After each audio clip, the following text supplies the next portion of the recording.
እኔ ትናንት ለዶክተር አብይ የራስን ስልጣን አሳልፌ ሰጥቼው ዛሬ የሰጠሁን ብድር መልስልኝ ልለው ነው?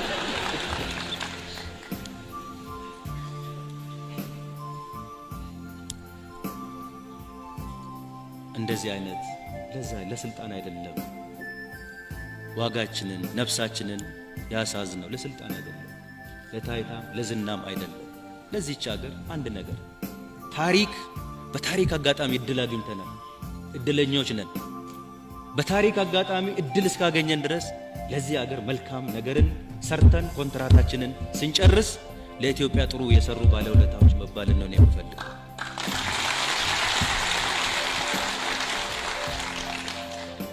እንጂ ቆሻሻ ታሪክ የመንደርተኛ የሰፈርተኛ ፖለቲካ ሰርቼ ማለፍን አልፈልግም።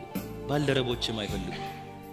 አንድና አንድ ጓደኛሞች ወንድማማቾች ሆነን ነው እየሰራን ያለ። ምናልባት እኔና ዶክተር አብይን የሚለየን ቢኖር ምንም ነገር የለም ከሞት በስተቀር።